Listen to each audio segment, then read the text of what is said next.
ሙት ክፉ ሐሳብ የምንፈተነው ነው ኃጢያትን የማይተው አይኖች አላቸው ያለን ወንዱን ሴቱን ሐላፊውን አግዳሚውን እያየን በማየት ለምንቅበዘበዝ ማጥፋት እንጂ ማራቅ አይቻልም የምናረቀውኛው ነን ንሳ የምንገባው ለሰራነው ኃጢያት ነው ስለ ዝሙት መስረቅ መግደል ምንዝርነት መጎምጀት ተንኮል መዳሎኑን ሰው ለምናይ ነው መመኘት የለመደ ልብ አላቸው ያለው ደግሞ ያብዛኞቻችን መገለጫ ነው መመኘት ለምዶብን መመኘት አይተን በልብ ተመኝተን የምንሰራው የምኞት ኃጢያትና ፍቶት ይበዛል ብዙ ጊዜም የየዕለት የልምድ ኃጢያት ይሆንብናል ንሳ ብንገባበትም በስመ አብ ወወልድ ወመንፈስ ቅዱስ አሃዱ አምላክ አሚን በውጭም በአገር ውስጥ ያላችሁ የተወደዳችሁ የእግዚአብሔር ቤተሰቦች የወለላይቱም ቤት የድንግል ማርያም የአስራት የቃል ኪዳን ልጆች የቅዱሳን መላእክት የጻርቃን የሰማዕታት ወዳጆች በእያላችሁበት የክርስቶስ ሰላም ይድረሳችሁ የእግዚአብሔር ልጆች ዛሬም የድንግል ማርያም ልጅ መድኃኒታችን ኢየሱስ ክርስቶስ በረዳን መጠን የክብርት እናቱን የእመቤታችንን ጸሎትና ምልጃ ተስፋ አድርገን በንስሐ የማይርቁ ኃጢያቶች በሚል ርዕስ እንማማራለን የቅዱሳን አምላክ ልዑል እግዚአብሔር ምስጢሩን ይግለጽልን የወለላይቱም እመቤት ልጆች ኃጢያት በሶስት መንገድ ይፈጸማል አንደኛው በማሰብ የህሊናና የልቦና ኃጢያት ሲሆን ሁለተኛው በመናገር የአንደበት ኃጢያት ሲሆን ሶስተኛው በማድረግ በስጋ የሚተገበሩ ኃጢያቶች ናቸው ከነዚህ በተጨማሪ በዛ በመናጢ ውጫዊና ውስጣዊ ግፊት ሰው ኃጢያት ይሰራል በሰው ልጅ ህይወት ውስጥ ኃጢያትን ከሐሳብ እስከ ተግባር ባለው ሂደት ውስጥ የክፉ መናፍስት ድርሻቸው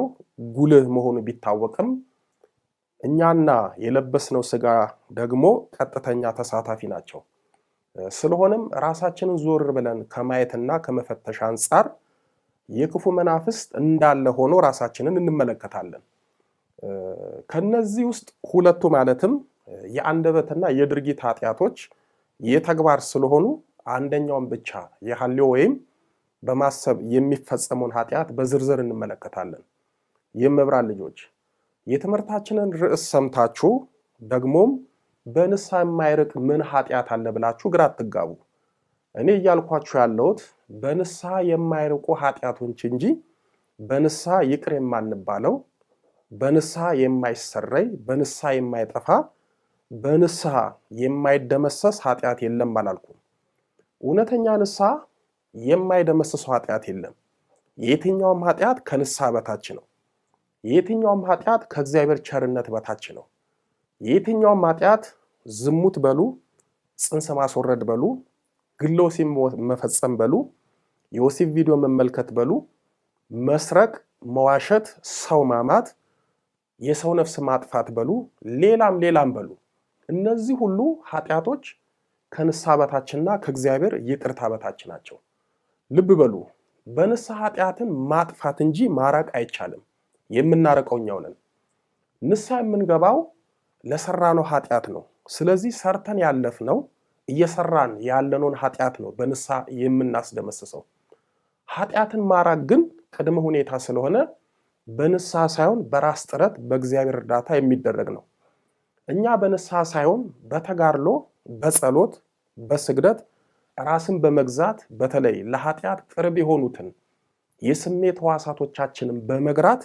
የምናርቃቸው ኃጢያቶች አሉ በእርግጥ ንስሐ በተግባርም በሐሳብም ለሰራነው ኃጢያት ቢያስፈልግም በንስሐ ከተግባር ኃጢያት ብንርቅም ከሐሳብ ኃጢያት አንርቅም በተለይ ከአእምሮና ከልቦና የሚወጡ የሐሳብ ኃጢያቶች ከልብ የሚወጡ ምኞቶች ከዓይን የሚመጡ የአእምሮ ኃጢያቶች በንስሐ አይርቁም አንድ ሰው በተግባር ለሰራው ኃጢያት ንስሐ ይገባል እረፍትም ያገኛል ንስሐ ከገባ በኋላ ግን ትልቁ ፈተናው በስራ የማይተገበሩ ግን በልቦና ጓዳ የሚሰሩ ኃጢያቶች ያሰቃዩታል በዚህም እረፍት በማጣት በመጸጸት በመቆጨት ለንስሐ አባቱ በሐልዮ ወይም በማሰብ የሰራውን ኃጢያት ይናዘዛል ቀኖና ወይም የንስሐ ቅጣት ይወስዳል ግን መፍትሄ ላያገኝ ይችላል በዚህም ይጨነቃል እግዚአብሔር ረድቶ ከተግባር ኃጢያት በስንት መከራና ንስሐ ስትላቀቅ ሰይጣን ደግሞ ከተግባር ባልተናነሰ ኃጢያት በሐሳብ በዓይነ ሕሊና በማሳየት ይፈትነናል።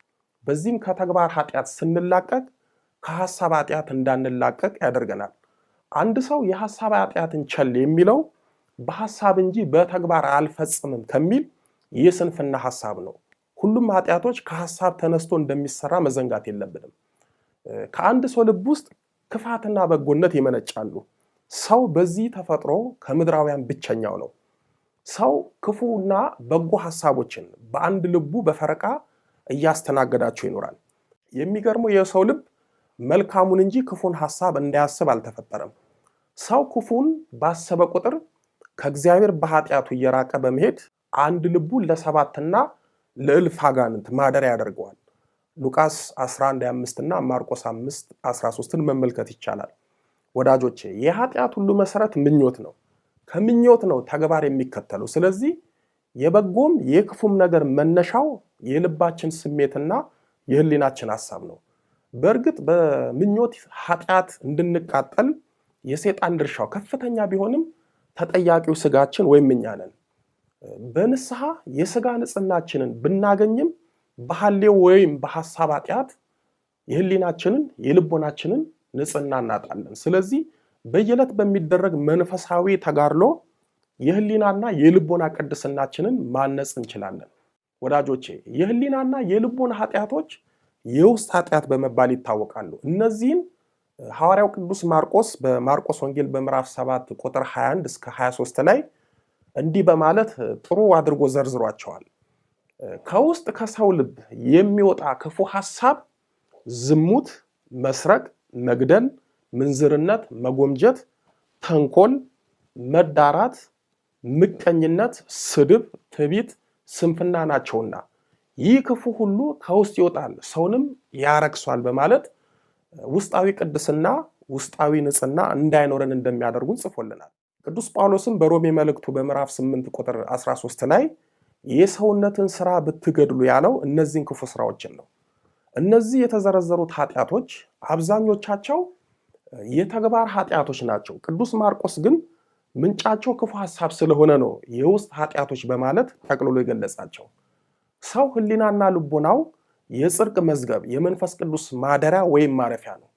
ታዲያ ይህ የክርስቶስ ማደሪያ የመንፈስ ቅዱስ ማረፊያ የሆነው ህሊናና ልቦና የክፉ ሐሳቦችና የምኞት ኃጢአቶች ማመንጫና መፈንጫ ከሆነ ቅድስናውን ያጣል፣ ይረክሳል። እግዚአብሔር ሁሉንም ቅድስናዎች ቢወድም በአፋ ካለ ወይም በውጭ ከሚታይ ቅድስና ይልቅ በውስጥ ያለ ቅድስናን ይወዳል። የውጭ ቅድስና ቢያስመሰግንም ሰዎች የሚያዩት በውዳሴ ከንቱ የሚወድቁበት ነው። የውስጥ ቅድስና ግን ጸጋው ለሌለው የማይታይ ለእግዚአብሔርና ለቅዱሳኑ ብቻ የሚታይ ነው። የውስጥ ቅድስና ህሊናና ልቦና ላይ ያሉትን የኃጢአት ሸለፈቶችን በመግረዝ የሚገኝ ነው። ቅዱስ ጳውሎስ በሮሜ መልእክቱ በምዕራፍ 2 ቁጥር 29 ላይ በመንፈስ የሚደረግ የልብ መገረዝ ያለው የውስጥ ቅድስናን ነው። ለምሳሌ ጌታችን በማቴዎስ ወንጌል በምዕራፍ 5 ቁጥር 28 ላይ ስለ ምኞት ኃጢአትና በልብ ስለማመንዘር እንዲህ ብሏል። ወደ ሴት ያየ ሁሉ የተመኛትም ያን ጊዜ በልቡ ከእርሷ ጋር አመንዝሯል በማለት ተናግሯል። ይህ አገላለጽ በሴት አንቀጽ ይነገር እንጂ ለሁለቱም ጾታዎችንም የተነገረው። በኦሪት አታመንዝር የሚለው ሕግ በወንጌል እንኳን ማመንዘር በልብ መመኘት እንደ አመንዝራነት ተቆጥሯል። ይህ የጌታ ትምህርት ለብዙዎች ጭንቅ ነው። ምክንያቱ ደግሞ አለመመኘት ስለማይቻል። ጌታችን ያለው ያለምኞት ማየት ማመንዘር አይደለም። አይቶ በልብ ተመኝቶ ከሆነ ግን ማመንዘር ነው። ስለዚህ ማመንዘር የሚሆነው በአይን አይቶ በልብ ተመኝቶ ሲሆን ነው። ብዙዎቻችን በተግባር ከምንሰራው ኃጢአት ይልቅ በአይን አይተን በልብ ተመኝተን የምንሰራው የምኞት ኃጢአትና ፍቶት ይበዛል። ብዙ ጊዜም የየዕለት የልምድ ኃጢአት ይሆንብናል። ንስሐ ብንገባበትም አምሮታችንና ምኞታችንን ለማራቅ በጸሎት በስግደት አንታገልም። በተለይ ይህንን አይነት ኃጢአት ልምድ ያደረግነው ሰዎች ቅዱስ ጴጥሮስ በሁለተኛ ጴጥሮስ በምዕራፍ 2 ቁጥር 14 ላይ ምንዝር የሞላባቸው ኃጢአትንም የማይተው አይኖች አሏቸው፣ የማይድኑትን ነፍሳት ያታልላሉ፣ መመኘትን የለመደ ልብ አላቸው በማለት ይገልጽልናል። ምንዝር የሞላባቸው ያለን 24 ሰዓት ዝሙትን የምናስብና በዝሙት ክፉ ሐሳብ የምንፈተነው ነው። ኃጢአትን የማይተው አይኖች አላቸው ያለን ወንዱን ሴቱን ኃላፊውን አግዳሚውን እያየን በማየት ለምንቅበዘበዘው ነው። የራሳችንን ሰው ይዘን የሌላ የምናየውን ነው። የራሳችን ያልሆነውን ሰው ለምናይ ነው። መመኘት የለመደ ልብ አላቸው ያለው ደግሞ የአብዛኞቻችን መገለጫ ነው። መመኘት ለምዶብን መመኘት ኃጢአት ሆኖብን የምኞት ኃጢአት የዕለት ተዕለት ሕይወታችን ሆኗል። ወዳጆቼ የሚያሰናክለን ከሆነ አይናችንን እንድናወጣ እጃችንን እንድንቆርጥ የታዘዝነው ለኃጢአት ምክንያት የሆነውን ነገር ሁሉ በትክክል ከኛ እንድናርቀው እኛም እንድንርቀው እንድንሸሸው ከልቦናችንን መዝገብ እንድናወጣው ከህሊናችንም እንድናስወግደው መታዘዛችንን የሚያመለክት ነው። ህሊናና ልቦናችንን የኃጢአት የክፋት ማከማቻ አድርገን ክርስቶስን መንፈስ ቅዱስን ማደሪያ እንዳናሳጣ። የልብ ምኞት ካለ ሰውነት ወደ ኃጢአት ያዘነብላል፣ የክፋትንም ጎዳናውን ይከተላል፣ መንፈስ ቅዱስን በሰውነታችን ማደሪያ ያጣል። ለዚህም ነው በመጽሐፈ ምሳሌ በምዕራፍ 7 ቁጥር 25 ላይ ልብ ወደ መንገዷ አያዘንብል በጎዳናዋም አትሳት በማለት የተጻፈው። ዛሬ ላይ ሆነን ትላንትን እንዴት በኃጢአት እንደወደቅን ስናስብ ልባችን በምኞት ተታሎ ህሊናችን ለመተግበር ቸኩሎ ነው። ይህም ያተረፈልን ጽኑ ጸጸት ነው። ነቢዩ ኢሳያስም በትንቢተ ኢሳያስ በምዕራፍ 44 ቁጥር 20 ላይ የታለለ ልብ አስቶታል ይለናል። ወዳጆቼ ኃጢአትን በህሊናና በልቦና የሚመኝ ሰው ሁኔታዎች ሲመቻቹለት በልቡ የፈለገውን በህሊና ያሰበውን ያቀደውን በስጋ ከማድረግ ወደኋላ አይልም። አንዳንድ የዋሆች የምኞት ኃጢአትን ከራሳቸው ላለማራቅ ፈታኛቸው እግዚአብሔር ይመስላቸዋል። በዚህም እግዚአብሔር ሆይ ለምን በዚህ ክፉ ሐሳብ ትፈትነኛለህ? ለምን አታርቅልኝም? እያሉ ይሟገታሉ። እንዲህ ለሚሟገቱት እግዚአብሔርን ተጠያቂ ለሚያደርጉት ቅዱስ ያዕቆብ በያዕቆብ መልእክቱ በምዕራፍ 1 ቁጥር 13 እስከ 15 ላይ ማንም ሲፈተን በእግዚአብሔር እፈተናለሁ አይበል፣ እግዚአብሔር በክፉ አይፈትንምና እርሱ ራሱስ ማንንም አይፈትንም። ነገር ግን እያንዳንዱ በራሱ ምኞት ሲሳብና ሲታለል ይፈተናል። ከዚህ በኋላ ምኞት ጸንሳ ኃጢአትን ትወልዳለች፣ ኃጢአትም ካደገች በኋላ ሞትን ትወልዳለች በማለት ለባለ ምክንያቶች መልስ ይሰጣል። ኃጢአትም በምኞት ማፀን ተጸንሳ ሞት ሆና እንደምትወለድ ይናገራል። አንዳንዶቻችን ደግሞ በስጋችን በተግባር መስራት ያልቻልነውን አሊያም የፈራነውን ኃጢአት በልቦናችን በሐሳባችን በመስራት ህሊናዊ ደስታና እርካታ እናገኛለን። በተለይ በአካለ ስጋ የማናገኘውን ሰው በልቦና ስጋ በማየት ከተግባር ያልተናነሰ ኃጢአት በሐሳባችን እንፈጽማለን። ይህ ክፉ ባህሪ ሲጣባን በጸጸት ንስሐ በመግባት ለመተው እንፈልጋለን። ግን ህርም ብለን ስንተው ሳይሆን ስንቸገር እንታያለን። ምክንያቱም ምኞትና አጋንንት በልቦናችንና በህሊናችን ሰልጥኗልና። እንደ ዋዛ የጀመርነው የምኞት ኃጢአት ለልቦናችን መርከስ ለስጋና ለነፍሳችን አለመቀደስ ምክንያት ይሆናል። ቅዱስ ጳውሎስም በሮሜ መልእክቱ በምዕራፍ 7 ቁጥር 8 ላይ ኃጢአት ምክንያት አግኝቶ ምኞትን ሁሉ በትእዛዝ ሰራብኝ ያለው በምኞት ኃጢአት ለምንሰቃየው ለኛ ነው። የእግዚአብሔር ልጆች የውድቀት ቅድመ ታሪካችንን ብንመለከት መሰረቱ ምኞት ነው። ዕፀ በለስን ለመብላት ብርቱ ትግል ያደረገው ምኞት ነው። መጽሐፍ ቅዱስ በኦሪት ዘፍጥረት በምዕራፍ 3 ቁጥር 6 ላይ የሔዋንን ክፉ ምኞት ለዓይንም እንደሚያስጎመጅ በማለት ገልጾታል። በየትኛውም ሁኔታ ሰዎች ራሳቸውን ከክፉ ምኞት ካላራቁ በተግባር ኃጢአት እየወደቁ ይኖራሉ። በመርከብ ላይ ያለች ትንሽ ሽንቁር ቀዳዳ ችላ ከተባለች፣ ቶሎ ካልተደፈነች፣ በዝምታ ከታለፈች በሽንቁሩ ቀዳዳ የገባ ውሃ ቀስ በቀስ በመሙላት መርከቡን እንደሚያሰጥመው ሁሉ ዛሬም በዓይናችን ሽንቁር ወደ ህሊናችን ወደ ልቦናችን የገባው የምኞት ኃጢአት መርከብ ሰውነታችንን በተግባር ኃጢአት ማስጠሙ አይቀርም። ለዚህም ነው ቅዱስ ጳውሎስ በገላትያ መልእክቱ በምዕራፍ 5 ቁጥር 16 ላይ የሥጋን ምኞት ከቶ አትፈጽሙ ያለን። እኛ በልብ በመመኘት በተግባር ኃጢአት እንደምንወድቅ ለማስገንዘብ ቅዱስ ጳውሎስ ለጢሞቴዎስ በአንደኛ ጢሞቴዎስ በምዕራፍ 6 ቁጥር 9 ላይ በብዙ ምኞትና በፈተና በወጥመድም ይወድቃሉ በማለት ነግሮታል። ክፉ ምኞት መልካሙን ቅድስና ያጠፋል።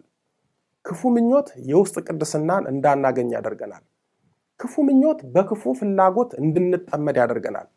ክፉ ምኞት በንብ ቀፎ እንዳለ የሸረሪት ድር ነው። በሸረሪት ድር የተተበተበ ቀፎ ንቦች አይሰፍሩበትም። ውስጡ ሲጸዳ ለንቦቹ ጥሩ ተደርጎ ሲሰናዳ አውራው ከነሰራዊቱ ይገባበታል፣ ማርም ይሰራበታል። ዛሬም ልባችን የምኞት ኃጢአት ካደረበት ጌታ አይገባበትም፣ መንፈስ ቅዱስም አያድርበትም። ነገር ግን ክፉ ምኞትን የሐሳብ ኃጢአትን ከልቦናችን ካራቅን ጌታ ከቅዱሳኑ ጋር ገብቶ ያድርበታል፣ ጣፋጭ መንፈሳዊ ፍሬን ይወጣበታል። የሞት ክፉ ሐሳብ የተቀደሰውን ሰውነት በኃጢአት እንደሚያሸተው ጥበበኛው ሰለሞን በመጽሐፈ መክብብ በምዕራፍ 10 ቁጥር 1 ላይ የሞቱ ዝንቦች የተቀመመውን የዘይት ሽቱ ያገሙታል በማለት ገልጾታል። የመብራን ልጆች ስለ ክፉ ምኞት ኃጢአት በዝርዝር ካየን ከዚህ ውስጣዊ ፈተና እንዴት ነው የምንላቀቀው የሚለውን እናያለን። መፍትሄዎቹ 5 ናቸው። አንደኛው ጾም፣ ሁለተኛው ጸሎት፣ ሶስተኛው የአምልኮትና የትሩፋት ስግደት፣ አራተኛ የመንፈስ ትግል ወይም ተጋድሎ ሲሆን አምስተኛው ቅዱስ ቁርባን መቀበል ናቸው። እነዚህን ያለ መሰልቸት በተግባር ካዋልናቸው በውስጣችን ያሉትን ወደ ልቦናችን መቅደስ ለመግባት የሚሞክሩትን ለመከላከል እንችላለን። የያዝነው ጾም፣ ጸሎት፣ ስግደት፣ ተጋድሎ ቀስ በቀስ እያደገ በውስጣችን ያለውን ክፉ ሐሳብ እያስወገደ በጎን ይተካል። በምንቀበለው ቅዱስ ቁርባን መለኮታዊ ኃይል ውስጣችን ያሉት ክፉ ሐሳቦችና ክፉ ኃይላት ይጠፋሉ። በዚህ ትግላችን ውስጥም እግዚአብሔር የኃጢአትን ጾር ድል የምንነሳበትንም ኃይል ይሰጠናል። ግን ጾም፣ ጸሎት፣ ስግደት ብቻ ይበቃኛል ብለን መዘናጋት የለብንም። ዋናው የመንፈስ ትግል ነው። ክፉን ሐሳብ የምንቋቋምበት ጠንካራ የመንፈስ ትግል ያስፈልገናል። ክፉን የምንቃወምበት የመንፈስ ጥንካሬ ከሌለን በፈተና መውደቃችን አይቀርም። ምክንያቱም ጾም፣ ጸሎትና ስግደት መንፈሳዊ ትግላችንን ይረዱታል፣ ኃይል ብርታት ይሆኑታል። ነገር ግን ትግልና ቆራጥነት እጅግ በጣም ያስፈልጉናል። ወዳጆቼ እንኳን እኛ ሐዋርያው ቅዱስ ጳውሎስ በውስጥና በውጭ ብዙ ፈተና መከራ ደርሶበታል።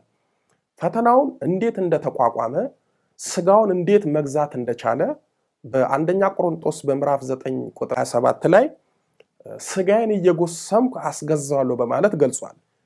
ይህ አባባሉ ስጋውን ለነፍሱ ለማስገዛት በጾም፣ በጸሎት፣ በተጋድሎት መታገሉን የሚያሳይ ነው።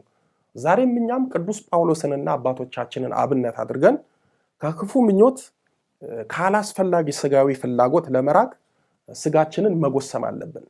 ያኔ የህሊና ንጽሕና፣ የልብ ቅድስና እናገኛለን፣ የመንፈስ ቅዱስን ማደሪያ እንሆናለን። ስለዚህ የህሊና ንጽሕና እድፈት ለስጋ ኃጢአት ውድቀት ስለሚዳርግ ክፉ ምኞቶችን መቃወም አለብን። ቅዱስ ዮሐንስም በአንደኛ ዮሐንስ በምዕራፍ 2 ቁጥር 17 ላይ ዓለሙም ምኞቱም ያልፋሉ፣ የእግዚአብሔርን ፈቃድ የሚያደርግ ግን ለዘላለም ይኖራል ብሏል። ሕዝቤ እውቀት ከማጣቱ የተነሳ ጠፍቷል። ትንቢተ ሆሴዕ ምዕራፍ 4 ቁጥር 6። ከትውልዱ ማን አስተዋለ? ትንቢተ ኢሳይያስ ምዕራፍ 53 ቁጥር 8። ፈረስ ለጦርነት ቀን ይዘጋጃል፣ ድል ግን ከእግዚአብሔር ዘንድ ነው።